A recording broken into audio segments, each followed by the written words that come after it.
Aleluia, glória a Deus, bênção, prontos? Vamos orar para começar, vamos ficar de pé. Glória a Deus. Fale com o Senhor, comece você falando com Deus, comece você clamando ao Senhor. Eu creio que Deus quer continuar falando e aprofundar um pouco mais aquilo que Ele já tem ministrado para nós. Mas a revelação vem para aqueles que têm fome, para aqueles que realmente desejam.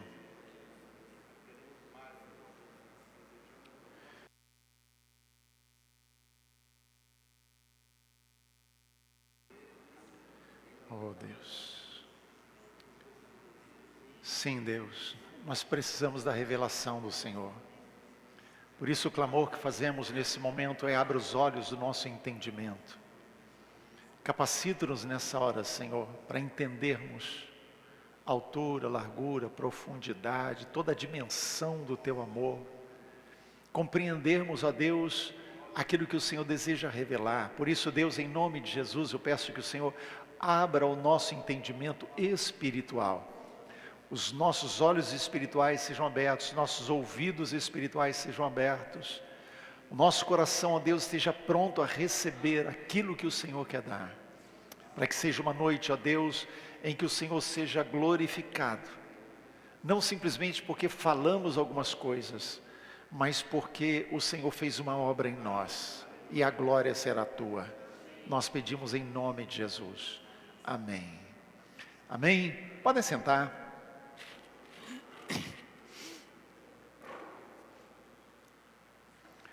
Muito bem, ontem nós encerramos, ou interrompemos, né?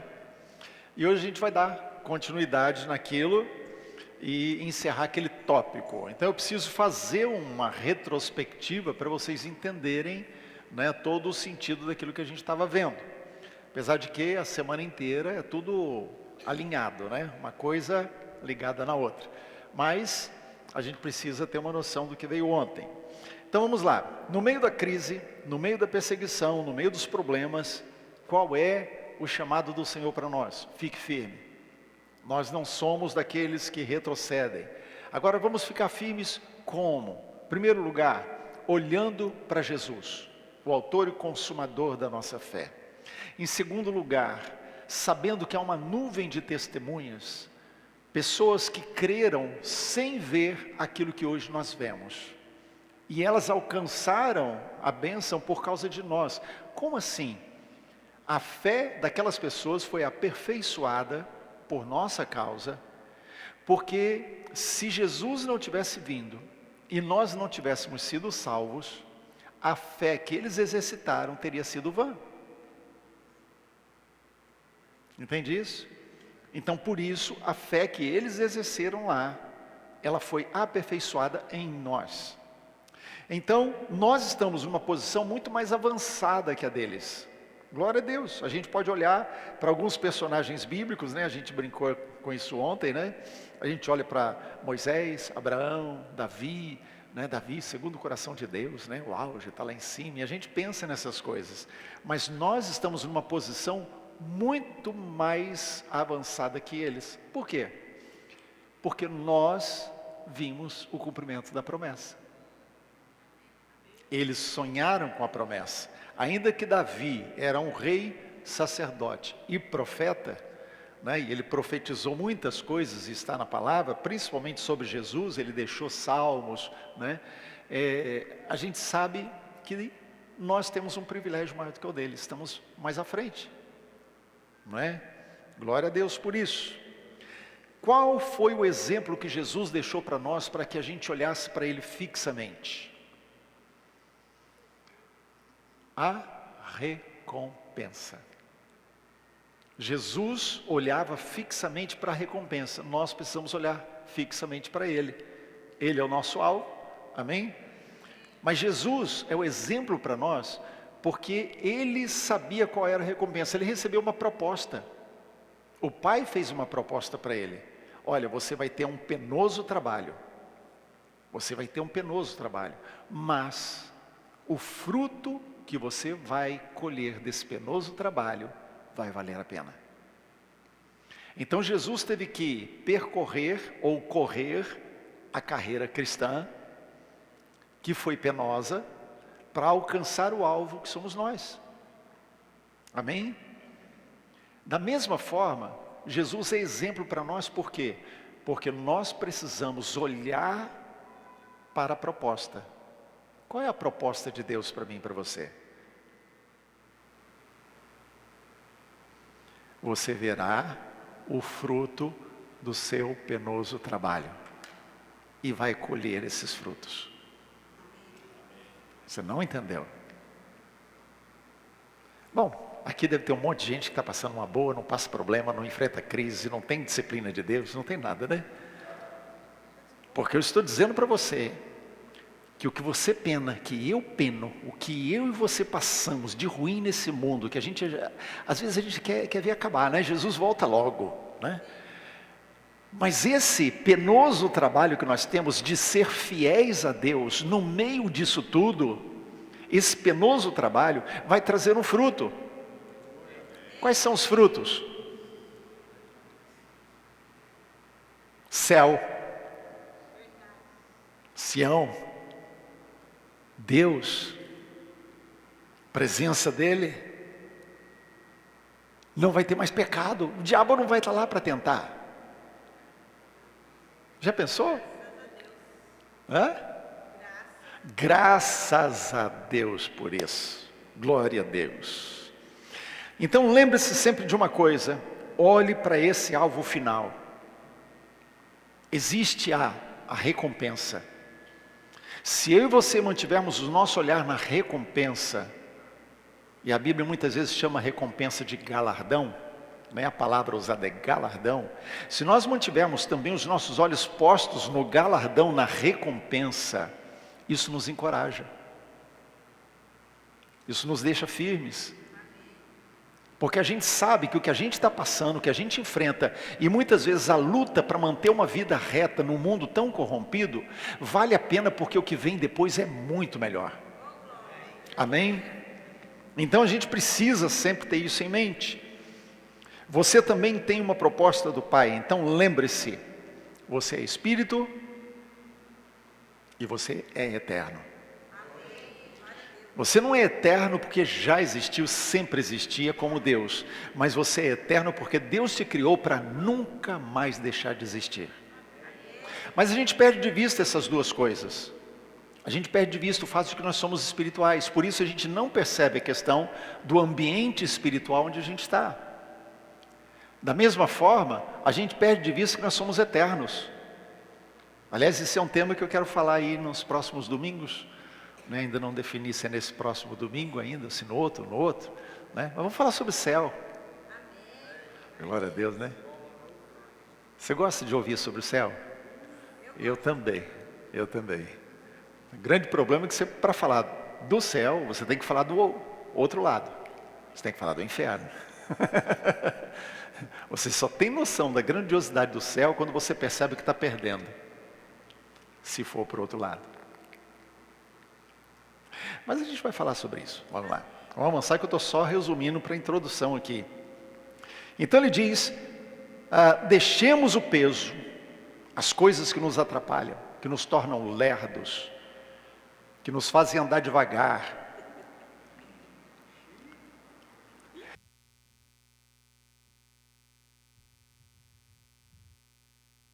Demos sem pesos. Então a gente precisa olhar, o que é que me torna vagaroso? O que é que me atrapalha na caminhada? O que é que me distrai? O que é que toma meu tempo, minha atenção, minha energia, meus recursos? O quê? Essas coisas eu preciso cuidar seriamente, né? Mas ele diz também, deixemos todo o pecado. O que é pecado? É aquilo que nos faz cair, aquilo que nos desqualifica como cristãos. É nesse processo de deixar peso e pecado que vem a disciplina de Deus. Porque a disciplina de Deus, como a gente falou ontem, a disciplina de Deus muitas vezes vem por causa do pecado. Então é Deus, Pai, corrigindo o filho que está fazendo coisa errada. Então ele vem. Deus vai deixar, o pecador ele deixa fazer, porque a coisa que o pecador mais sabe fazer é pecar. Às vezes a gente fica revoltado porque uma pessoa, né, que não é crente, ela está fazendo coisa errada. Gente, ele está fazendo o que ele sabe fazer, né? Então a gente pode até não concordar, mas não fica revoltado com ele não, né? Ele precisa de salvação. Então, o mundo sabe disso. Agora, Deus deixa eles pecarem. Quer pecar? Peca. Ele dá corda. Agora, os filhos de Deus, se estão em pecado, Ele vai corrigir. Certo? A segunda coisa que atrai a correção de Deus são os pesos. Os pesos. Aquelas coisas que não são pecado, mas Deus precisa alinhar na nossa vida. Ok? Deus precisa colocar em ordem para que a gente possa correr a carreira cristã. O nosso maior problema é que nós não fazemos um exame de nós mesmos. Nós não temos o costume de olhar para dentro. A gente gosta de olhar para fora, para o outro, não é? Aquela, o irmão, olha a irmã e tal. E então a gente tem esse negócio de olhar para fora, mas a gente não consegue olhar para dentro. Por isso que muitas vezes Deus tem que vir nos corrigir, nos repreender. Por que Ele tem que fazer isso? Porque a gente viu ontem, né, no texto, se nós nos corrigíssemos, não seríamos julgados pelo Senhor. Ok? Não precisaria do julgamento de Deus, não precisaria da disciplina, não precisaria do açoite, porque a gente estaria buscando diante de Deus constantemente a mudança. Então Deus traz a disciplina, que pode ser apenas uma correção, ou pode ser um açoite. Ok? Muito bem. Aí eu quero que você preste atenção em alguns exemplos aqui. Eu li esses exemplos, então eu gostei, tinha tudo a ver com esse dia de hoje, e eu quero reproduzir, então eu não vou fazer comentários, eu vou apenas ler pausadamente para você entender o contexto. José dormiu no cárcere e amanheceu num palácio. Na última noite, ele não podia nem sequer escolher o que ele ia comer. No outro dia, ele estava traçando estratégias para alimentar o mundo. Jacó, no Val de Jaboque, onde ele lutou com o anjo, ele saiu abençoado, mas também saiu ferido. Primeiro o anjo feriu Jacó, depois o abençoou. Nem todas as experiências com Deus serão prazerosas. Certamente serão necessárias, mas serão aquelas que vão moldar o nosso caráter. Noé passou 120 anos construindo a arca e ficou nela apenas 370 dias. Faz sentido? A questão ali não era sobre a arca. A questão era sobre obediência, o nível de obediência. Aquela obediência que você não entende, mas obedece. Não faz sentido, mas foi Deus que mandou, você faz. Jacó olhou para José e viu um bom filho. Os irmãos olharam para José e viram um sonhador inútil. Os viajantes olharam para José e viram um escravo. Potifar viu um bom servo.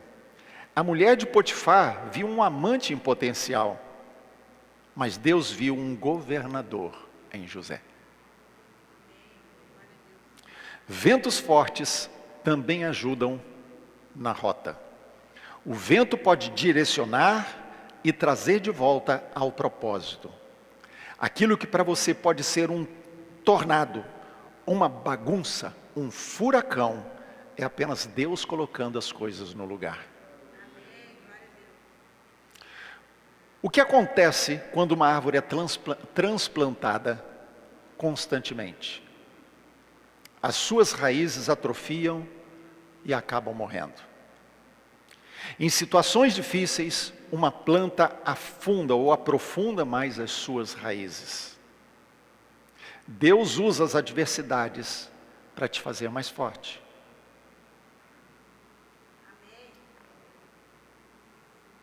Posso contar uma experiência pessoal? Quando eu fiz o seminário, eu fui para o seminário com 18 para 19 anos. E eu não tinha tido experiência nenhuma fora de casa. Era o filhinho do papai e da mamãe, sem experiência nenhuma. 4 anos de seminário, né? Aprendi algumas coisas fazendo na igreja, fui empurrado para fazer. Aceitei alguns desafios que me deram. Mas saí de lá e fui para Pederneiras, muito verde, muito imaturo para liderar uma igreja. Passei por momentos que foram tremendamente complicados. A Gisele sabe porque a gente começou a namorar, eu já estava lá. E o que a gente mais conversava no namoro não era sobre nós, era sobre os problemas de Pederneiras.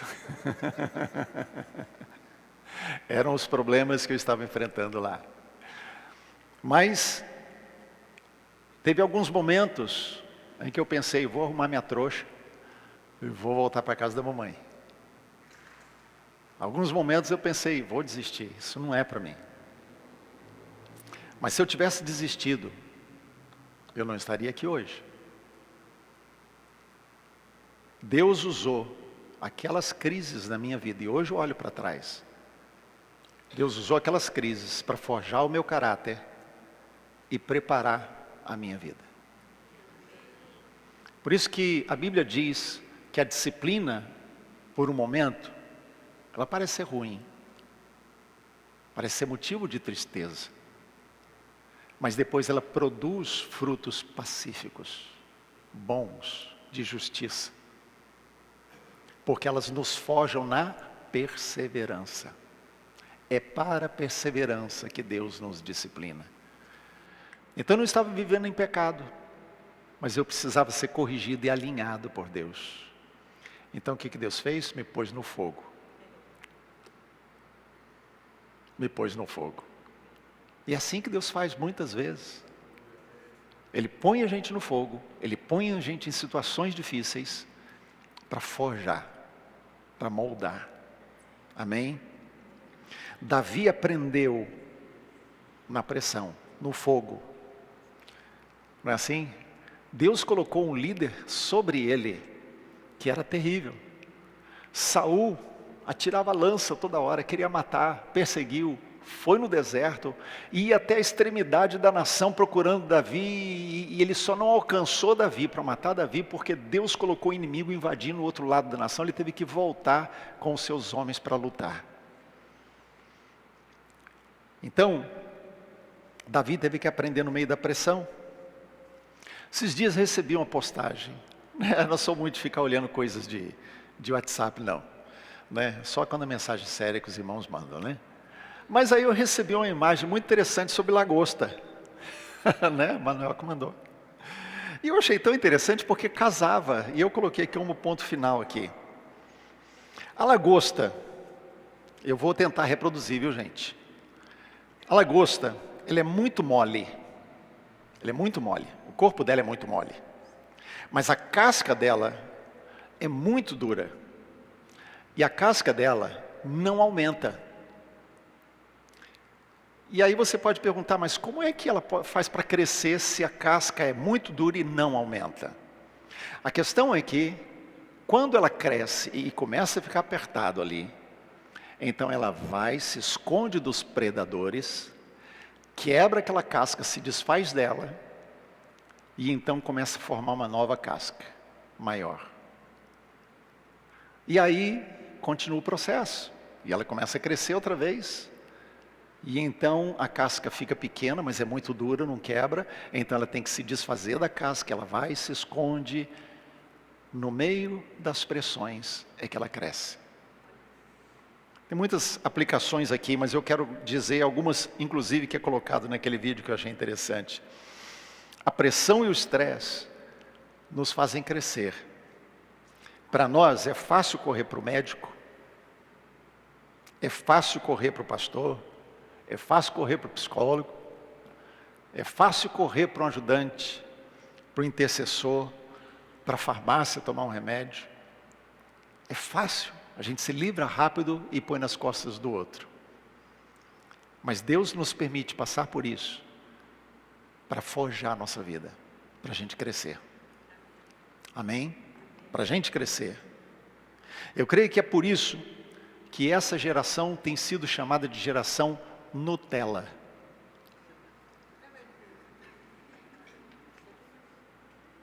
Frágil, cheia de mimimi, confusa, porque não tem recebido a disciplina que precisa receber.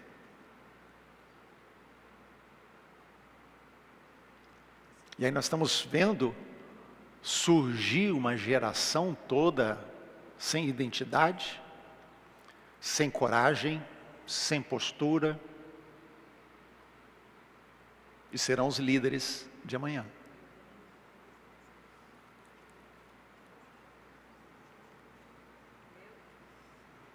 Então a gente tem que estar orando muito por esse povo, né?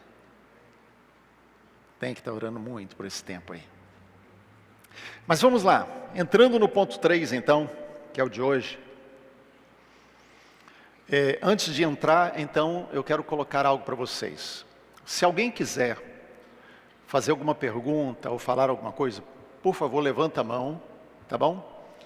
Porque às vezes eu estou no meio de um raciocínio, e aí se você falar junto comigo, eu perco a linha de raciocínio naquele momento, e dá um trabalho de voltar e pegar o fio outra vez. Tá bom? Então não tem problema alguém falar, o Edmar está com o microfone, ele pode ir com o microfone até quem quiser falar, para que fique na gravação. Porque se falar sem microfone, quem assistir depois não vai saber o que foi falado. Tá?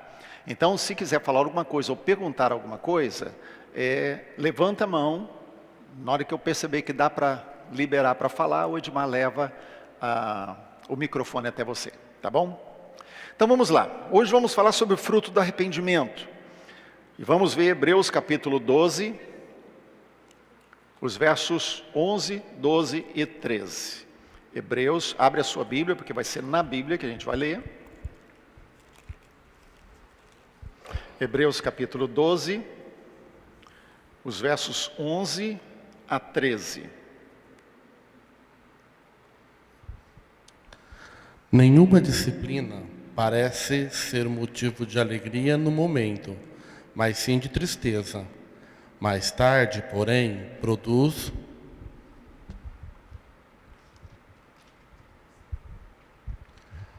fruto de justiça e paz para aqueles que por ela foram exercitados.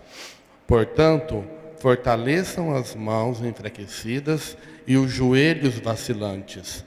Façam caminhos retos para os seus pés, para que o manco não se desvie, antes seja curado. Veja só, ele está dizendo aqui, toda disciplina. Toda é quanto?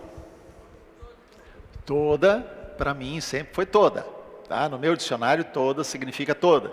Então ele está dizendo, toda disciplina, no momento não parece ser motivo de alegria, mas de tristeza, toda, tá? Mas depois, ou seja, toda disciplina, depois, ela produz fruto pacífico aos que têm sido por ela exercitado, tá? Então, no momento, ela pode produzir incompreensão, ou seja, eu não estou entendendo nada. Pode produzir em nós tristeza, pode produzir em nós ansiedade. Essas coisas vêm, nós somos humanos, elas chegam, tá? Mas a gente precisa ter em mente o quê? A disciplina vai passar. Como que a disciplina passa, gente?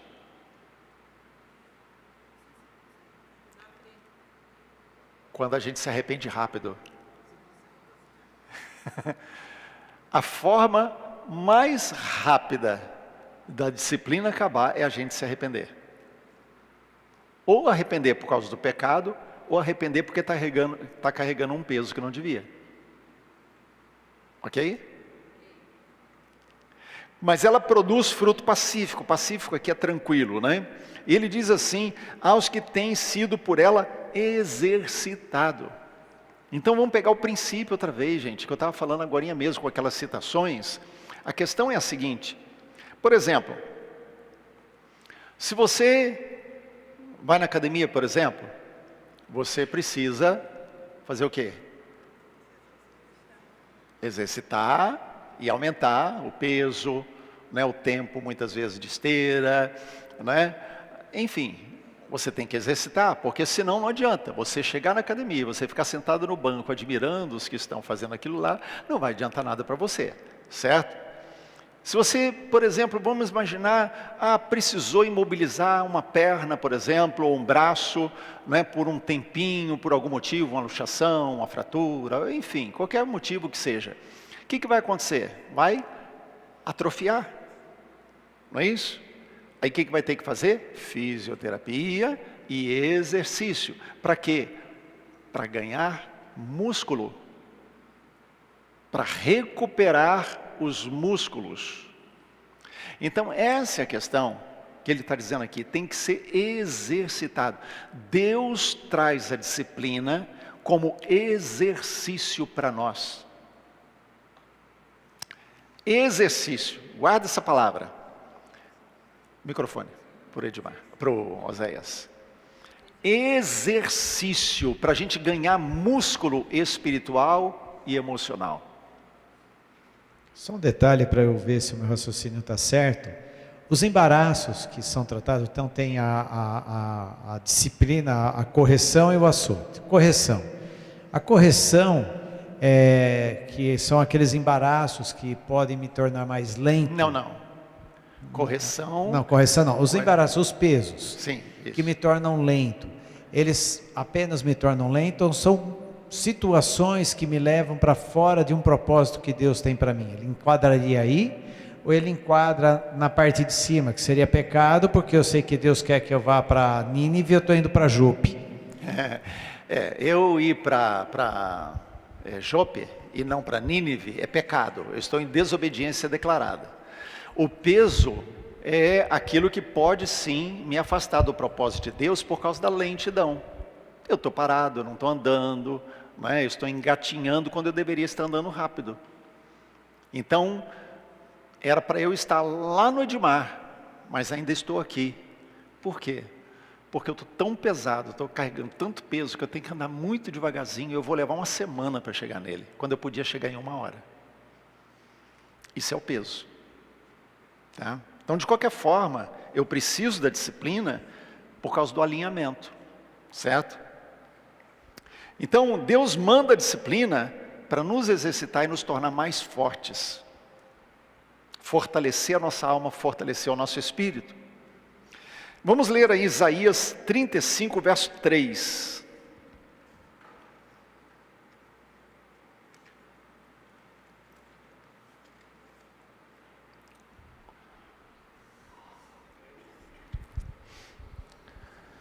Está projetado aí, a gente pode acompanhar na tela. Fortalecei as mãos frouxas e firmai os joelhos vacilantes. Oi?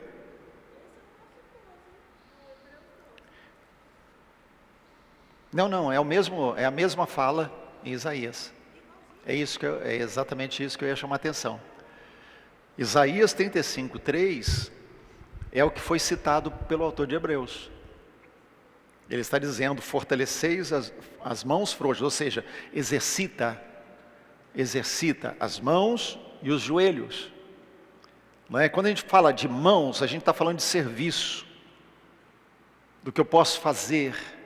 Fortaleça-se para que você seja útil, porque se você não for fortalecido e bem exercitado na alma e no espírito, você vai ficar inútil no reino de Deus, não vai conseguir fazer nada. Joelhos fala de caminhada, fala da forma de viver. Então ele diz, fazei caminhos retos para os pés, para que não se extravie o que é manco, antes seja curado, que é o texto lá que nós lemos de Hebreus 12, 13, certo? Então a gente precisa fortalecer para não ficar pelo caminho. Apocalipse fala de uma igreja vacilante, uma igreja que estava trôpega. E a gente tem que olhar para ela, a igreja de Laodiceia. Apocalipse capítulo 3, versos 18 e 19. Vai ser projetado. Aconselho-te de que de mim compres ouro refinado pelo fogo, para que te enriqueceres. Vestiduras brancas, para te vestires, a fim de que não seja manifesta a vergonha da tua nudez, e colírio para ungires os olhos, a fim de que vejas. Eu repreendo e disciplino a quanto amo. Sê, pois, zeloso e arrepende-te. Isso. Então ele está dizendo, olha, vocês estão pensando que são e não são. Estão pensando que estão vestidos e estão nus. Vocês pensam que estão enxergando, mas estão precisando de colírio, porque não estão conseguindo enxergar. É a oração que Paulo faz lá em Efésios, capítulo 1, quando ele diz, eu oro para que o Senhor abra os olhos do seu entendimento. Vocês possam ver, possam enxergar. E ele está dizendo que essa igreja não conseguia isso. Então, ele vai trabalhar isso com ela. A gente vai voltar depois em Apocalipse 3. Mas é importante a gente ter isso em mente. Era uma igreja que estava vacilante, porque ela não sabia que estava nu. Ok? A gente vai pular o 5 aí. O próximo a gente vai pular, tá, Rafa? Jeremias. Vamos para o exemplo de Esaú, que aparece lá em Hebreus 12, versos 14 e 15.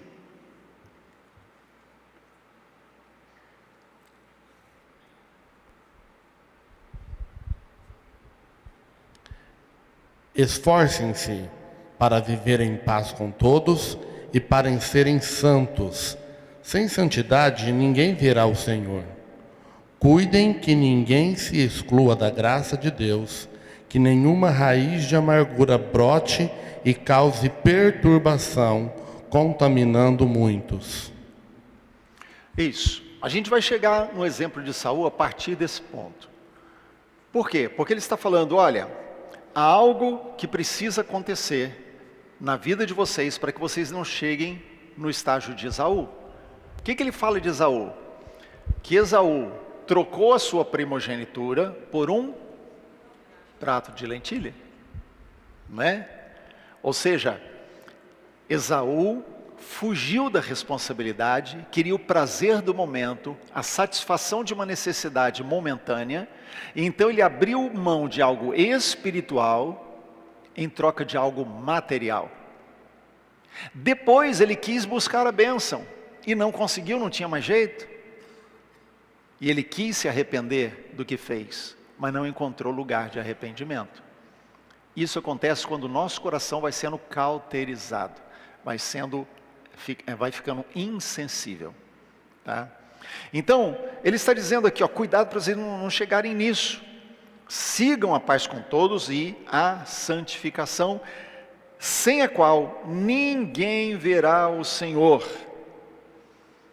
Ver o Senhor é resultado da disciplina de Deus. Opa, peraí.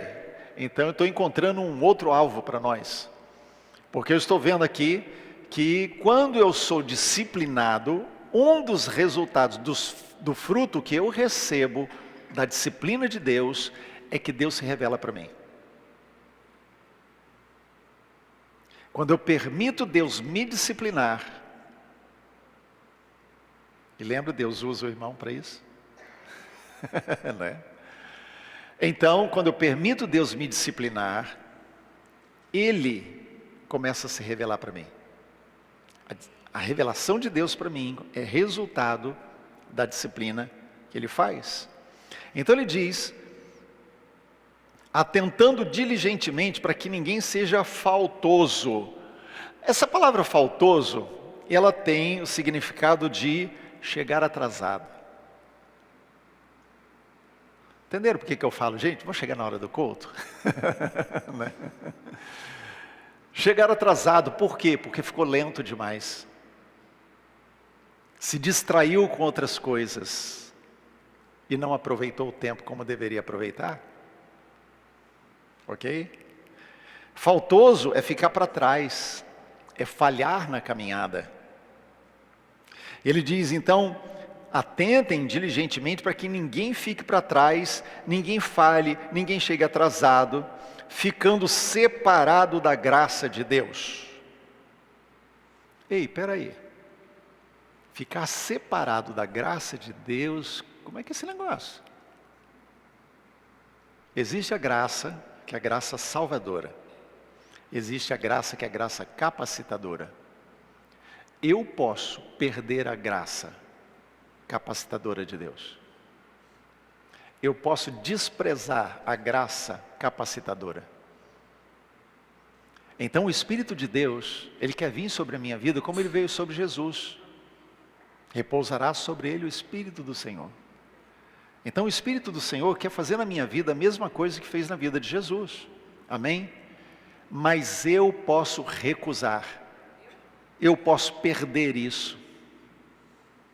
Eu posso me desviar desse rumo. Ok? Então eu posso ser separado da graça. Nem haja alguma raiz de amargura que brotando vos perturbe e contamine outros. Amargura, a palavra já diz, é o quê? Aquilo que é amargo. Amargo, o que é amargo? É aquela pessoa...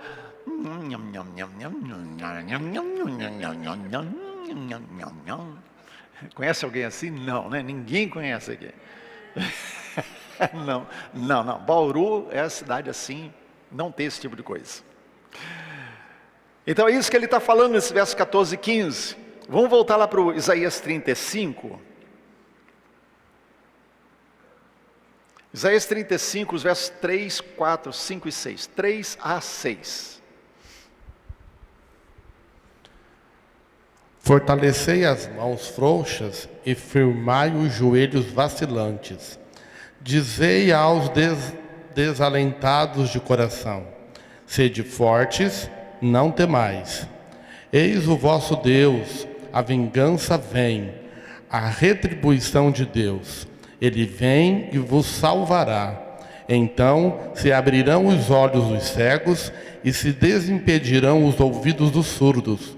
Os coxos saltarão como servos, e a língua dos mudos cantará. Pois águas arrebentarão no deserto, e ribeiros no ermo. Então ele está dizendo aqui que quando as nossas mãos frouxas são fortalecidas, e os nossos joelhos trôpegos ou vacilantes são fortalecidos, as coisas começam a acontecer. O quê? Os olhos começam a ser abertos, ouvidos começam a ser abertos. A língua fica destravada para falar o que precisa e o que deve e não o que não deve. E ele diz ainda: haverá um fluir das águas. Deus faz jorrar água no deserto. Amém? Deus faz jorrar água no deserto.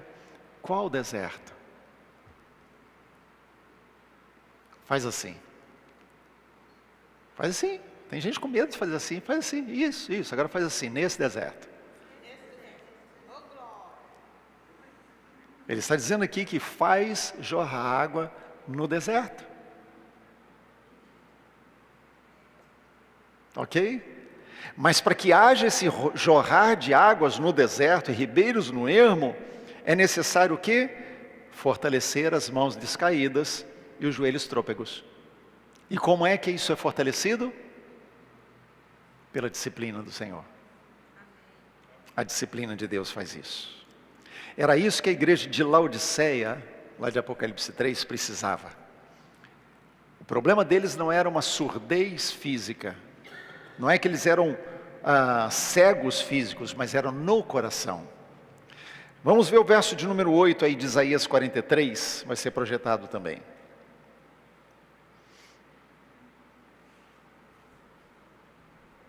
Isaías 43, verso 8. Perdão, eu falei o 35, mas é o 43, verso 8. Tragam o povo que tem olhos, mas é cego, que tem ouvidos, mas é surdo. Ele está falando profeticamente, tá? Isaías profetizou antes do povo ser levado para o cativeiro. Então ele está dizendo que Deus vai trazer esse povo de volta. Que povo? O povo que não consegue ouvir por si mesmo, não consegue ver por si mesmo. Traga eles. Se vocês continuarem lendo, ele vai falar naquele contexto ali do povo, né? Vou dizer, ao norte, traga, ao sul, não retenha. Né? Quando ele está falando isso, é disso, de trazer os filhos de volta para ele, esses filhos que têm olhos, mas não conseguem ver, têm ouvidos e não conseguem ouvir. Agora vamos para Isaías 35, verso 8, agora você vai olhar na sua Bíblia. Abre na sua Bíblia, Isaías 35, verso 8.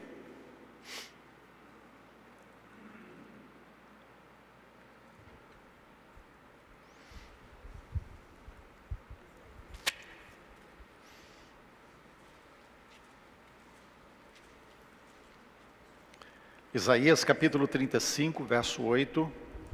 Acharam aí? Vamos lá.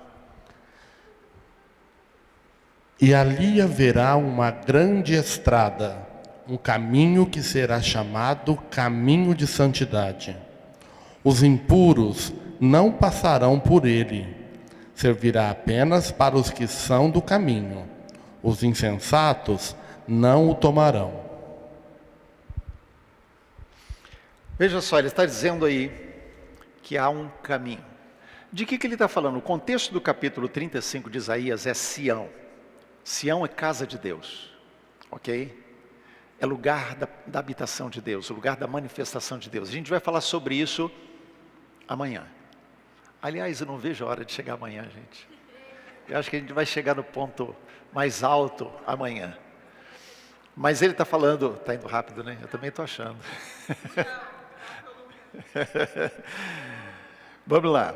Então, ele está falando aqui que o caminho para Sião é um caminho de santidade. E ele diz que o imundo não é o porco. Imundo é a pessoa que quer continuar cometendo os mesmos pecados. O imundo não vai andar por esse caminho de santidade, porque esse caminho é apenas para os do caminho. Gente, quem é o caminho? Jesus, eu sou o caminho. Os discípulos, no primeiro século, eles eram conhecidos não como cristãos, mas como os do caminho. Então, ele está dizendo aqui que esse caminho de santidade será só para aqueles que são do caminho, aqueles que são o povo de Deus. Quem quer que por ele caminhe, não vai errar. Quem é o caminho? Jesus. Quem quer que por ele caminhe, não vai errar. Nem mesmo o louco. Aqui louco não é a pessoa que vai para né? Hoje não tem mais aqueles manicômios, né? Mas louco aqui não é isso. Louco aqui é a pessoa sem sabedoria. Muitas vezes a palavra louco na Bíblia, ela quer dizer apenas uma pessoa que ela é um idiota, é uma pessoa que não tem sabedoria, uma pessoa que despreza o conhecimento, né? Então ele está dizendo que até mesmo a pessoa sem sabedoria, mas que é do caminho, vai poder percorrer. Mas o imundo não percorre esse caminho.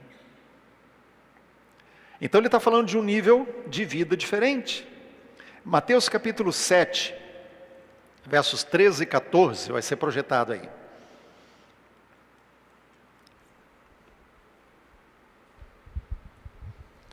Entrai pela porta estreita. Larga é a porta e espaçoso o caminho que conduz para a perdição. E são muitos os que entram por ela. Porque estreita é a porta e apertado o caminho que conduz para a vida. E são poucos os que se acertam com ela. Sabe o que me chama a atenção aqui? Não é apenas que o caminho e a porta são estreitos, mas ele diz que são poucos que passam. Então ele está falando de um caminho estreito, que é o caminho da santidade. Não é qualquer um que quer passar por ele. Não é qualquer um que quer trilhar o caminho da santidade. Ele diz que o tolo ou louco, ele não vai passar por ele, porque a palavra louco ali também pode ser traduzido como tolo, né? Vamos olhar Provérbios capítulo 12, verso 15. Provérbios 12, o verso de número 15.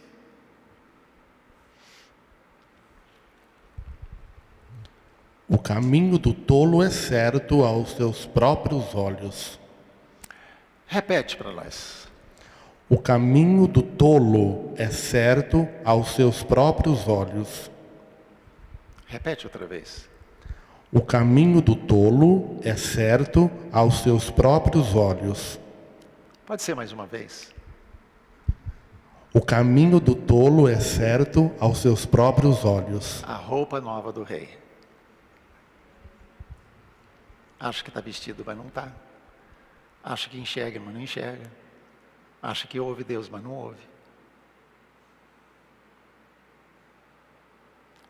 O tolo é aquele que confia nos seus próprios pensamentos,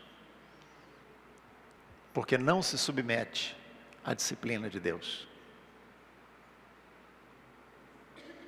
Provérbios capítulo 18, verso 2. Aí a gente vai ler na Bíblia. Abre lá. Quero que você...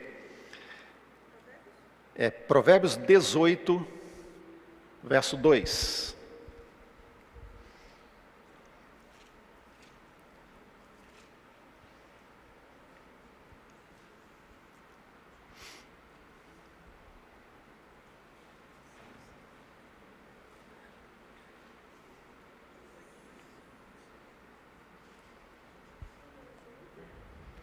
Provérbios 18, verso 2, pode ler. O tolo não tem prazer no entendimento, mas sim em expor os seus pensamentos. Então o tolo tem prazer em quê? Ele tem prazer apenas nos próprios pensamentos. Ele não quer entender, ele não quer aprender. Ele quer se manter no que ele pensa. Esse é o tolo. Então ele vive no engano. Lembra o espírito de engano? O espírito de engano, a pessoa não precisa ficar possessa. Ela pode seguir um espírito de engano, porque simplesmente acredita nos próprios pensamentos e não se submete à disciplina.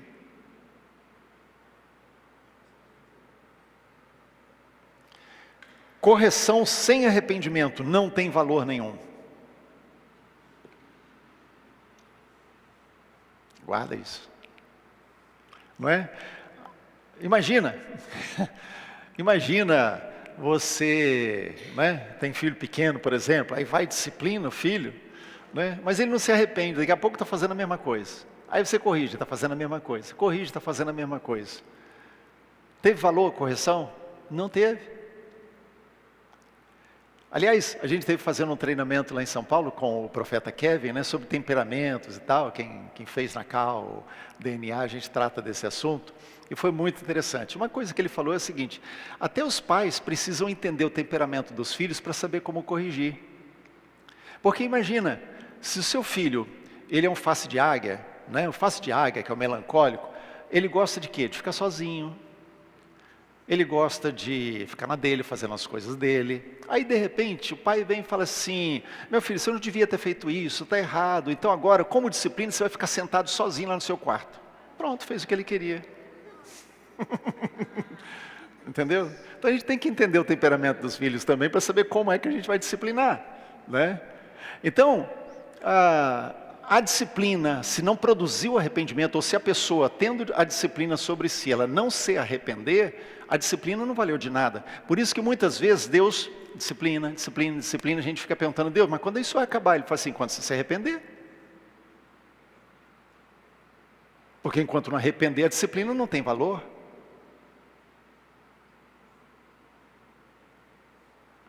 Amém? Então por isso que lá para a igreja de Laodiceia, ele diz: seja pois zeloso e arrependa-se. Seja pronto.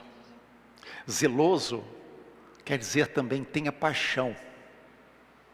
Alguém que tem zelo é alguém que tem paixão. Davi era zeloso pelas coisas de Deus, ele tinha paixão pelas coisas de Deus. Então ele diz aqui: seja apaixonado o suficiente para correr e se arrepender rápido.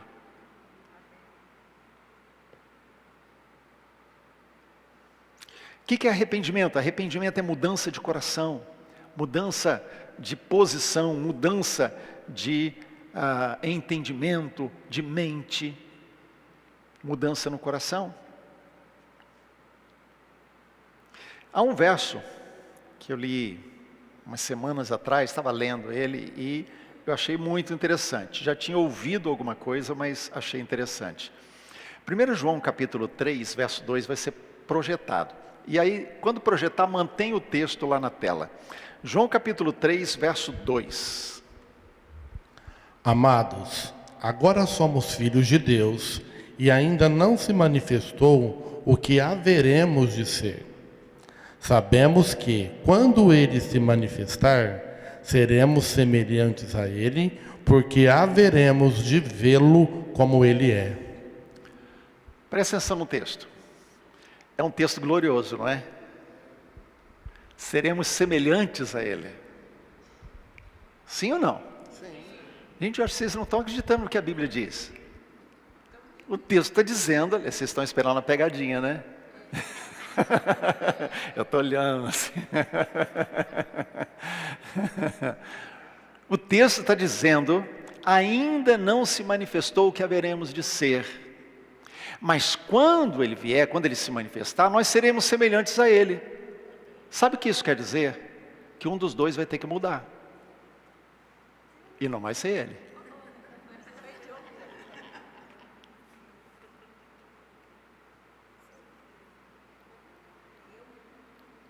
Pergunta para quem está perto aí, quem vai ter que mudar? Dedinho. Dedinho. Por isso é que nós precisamos abraçar com alegria a correção de Deus. Capítulo 12 de Hebreus, verso de número 13 agora. Leia para nós.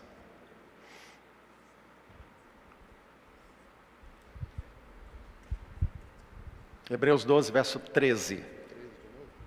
Façam caminhos retos para os seus pés, para que o manco não se desvie, antes seja curado. Então faça caminhos retos, aplanados, planos, preparados, sem pedra para tropeçar, sem buraco para cair. Caminhe por caminhos retos. Agora, olha a profecia de João Batista, sobre João Batista, em Lucas capítulo 3, versos 4 e 5, vai ser projetada aí. Lucas 3, versos 4 e 5. Conforme está escrito no livro das palavras do profeta Isaías, voz do que clama no deserto, preparai o caminho do Senhor, endireitai as suas veredas. Todo vale será aterrado e nivelado todos os montes e outeiros. Os caminhos tortuosos serão retificados e os escabrosos aplanados. Isso. O que ele está falando? A mesma coisa. Então isso quer dizer que aquilo que o profeta Isaías falou, João Batista veio fazer. Então, voz do que clama no deserto, endireitai as veredas, todo vale será aterrado, nivelado todos os montes e outeiros, ou seja, as montanhas vão virar coisa plana também, os caminhos tortuosos serão retificados e os escabrosos vão ser aplanados. João veio para preparar o quê? A construção da igreja. Estão comigo? João veio preparar o caminho para a construção da igreja. Jesus disse, eu edificarei a minha igreja, mas João preparou o caminho para essa construção da igreja. Amém? Então, se você tiver isso em mente, você vai entender o seguinte, como é que João Batista preparou o caminho da construção da igreja? Repete comigo, arrependimento. Arrependimento. João preparou o caminho para que a igreja fosse construída por causa do arrependimento. Jesus constrói a igreja, eu edificarei a minha igreja. Então ele é o construtor dessa igreja. Mas o caminho da construção foi preparado pelo arrependimento. O arrependimento vem Porque a gente entende a necessidade de mudança. Não é isso? A gente entende que precisa mudar. Isaías 49, versos 3 e 4. É o mesmo texto aí de Lucas. Eu não vou nem ler, porque ele está falando a mesma coisa, tá, gente? Só projetou aí? Olha lá, é o mesmo texto que está lá. Salmo 84, verso 5.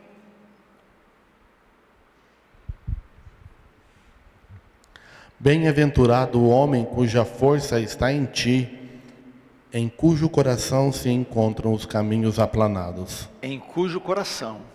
Quando fala de coração, não está falando dessa bomba, né? Quando está falando de coração, está falando do quê? Alma. Minhas vontades, meus desejos, minhas emoções, minhas decisões estão em caminhos planos. Como é que se aplana um caminho? Arrependimento. Bem-aventurado, ele está dizendo. Bem-aventurado significa feliz. Feliz. Feliz não é dar risada toda hora. Qualquer pessoa com temperamento sanguíneo dá risada toda hora sem ser salvo. Né? Então não é dar risada, é ser feliz. É lá dentro, sem amargura, sem ressentimento. O coração é feliz porque o seu coração está em caminhos planos. Por quê? Porque o arrependimento faz parte da sua vida. Isaías 43, o verso 19. Eis que faço coisa nova que está saindo à luz. Porventura, não os percebeis? Eis que porei um caminho no deserto e rios no ermo. Eu porei o quê? Caminho no deserto. Você já andou num lugar deserto? Dependendo do tipo de deserto, ou vai ser aquele areião, ou vai ser aquelas pedras, cascalhos, onde não nasce nada. Mas ele está dizendo, vai um caminho. Na areia é difícil, né? Você vai na praia, você já foi na praia, você vai na praia, você sabe como é difícil você andar na areia. A areia atrapalha. E ali está a areia molhada. No deserto a areia é seca. Se você vai andar no deserto, que é pedregulhos, você vai tropeçar toda hora, porque é cheio de pedrinhas e pedras grandes. Mas ele diz, farei um caminho. Ou seja, você vai poder trilhar. Vem deserto. Ele não diz que vai tirar o deserto para colocar Ele diz apenas que no deserto, ele vai criar um caminho aplainado para você. No deserto, ele vai fazer jorrar a água que você vai precisar. E você será saciado, mesmo estando num deserto. Sabe por que muitas vezes a gente não percebe o caminho plano e não consegue ser saciado pela água que ele manda? Por causa da murmuração. Mas quando a gente para de murmurar e começa a dar graças a Deus por tudo, nós descobrimos a bênção que é o caminho plano e a água que ele jorra. Último texto para a gente encerrar, Isaías 57. Isaías 57, versos 14 e 15. Dir-se-á, aterrai, aterrai, preparai o caminho, tirai os tropeços do caminho do meu povo, porque assim diz o alto, o sublime, que habita a eternidade, o qual tem o nome de santo. Habito no alto e santo lugar, mas habito também com o contrito e abatido de espírito, para vivificar o espírito dos abatidos e vivificar o coração dos contritos.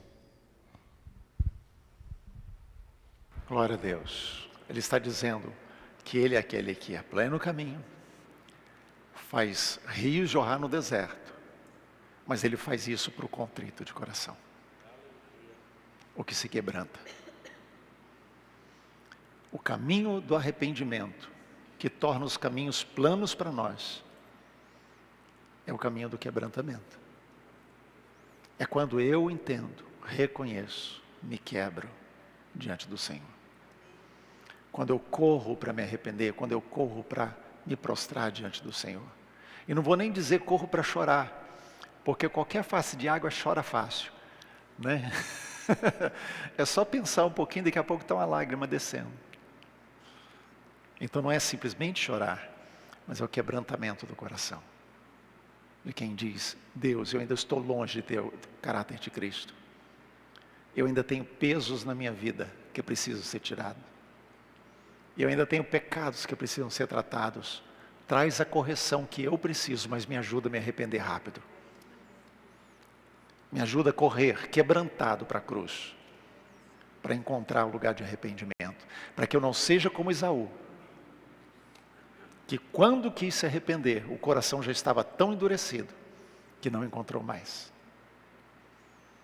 E muitas vezes isso me preocupa, quando muitas vezes a gente permite que os pesos e pecados vão ficando, e o tempo vai passando, e a gente não trata aquilo, o nosso coração vai ficando endurecido. E chega um momento em que a gente pode chegar para Deus e dizer, Deus, eu estou arrependido, mas Deus sabe que a gente não está. A gente está querendo apenas uma bênção dele. E a bênção não vem, porque não encontramos ainda o lugar de arrependimento. Mas ele diz, eu estou com aquele que é contrito de coração. Aquele que é rápido para se arrepender. Aquele que é ágil para se quebrantar. Amém? Vamos ficar de pé e vamos orar? Porque amanhã a gente vai falar da nossa recompensa. Amanhã vai ser top. Vamos orar? Comece a orar ao Senhor. Diga a Deus, eu preciso ficar livre dos pesos e pecados. Abre os meus olhos, me dá o colírio que eu preciso para que eu possa enxergar. Me dá o colírio que eu preciso para ver que eu não estou vestido com a roupa que eu pensava. Que eu preciso que o Senhor venha tratar, me ajudar a desvencilhar dos pesos, das distrações, coisas que ocupam a minha mente, ocupam o meu coração. Eu preciso me desvencilhar dos pecados.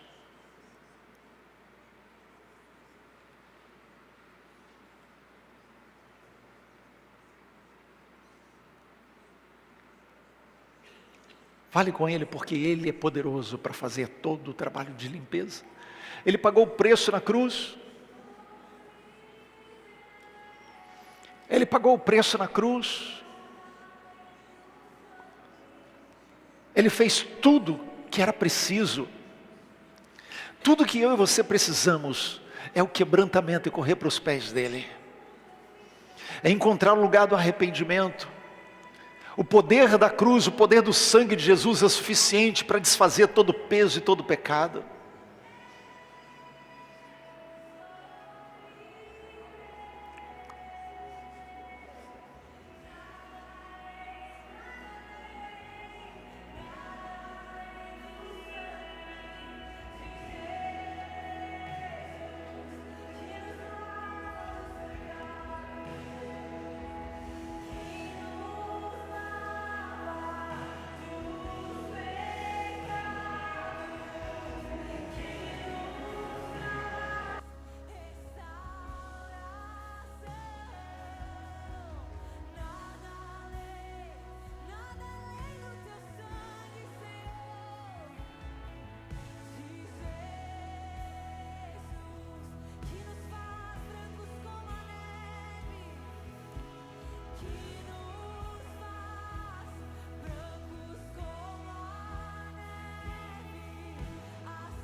Obrigado, Senhor. Obrigado porque o preço foi pago. Dá-nos tão somente um coração sensível para corrermos, ó Deus, para a cruz, prostrados aos teus pés, buscarmos o lugar de arrependimento quando necessário. Ajuda-nos, ó Deus, a aceitar a disciplina do Senhor com alegria, porque o Senhor nos ama quando disciplina. Ajuda-nos, ó Deus, a perceber quando a tua mão está moldando o nosso caráter, para permitirmos, ó Deus, que todo peso e todo pecado seja tirado. Eu peço ao Senhor em nome de Jesus. Amém. Amém. Amém. Glória a Deus. Amanhã vamos falar sobre a nossa recompensa. A gente só acelerou o motor e vamos subir agora, né?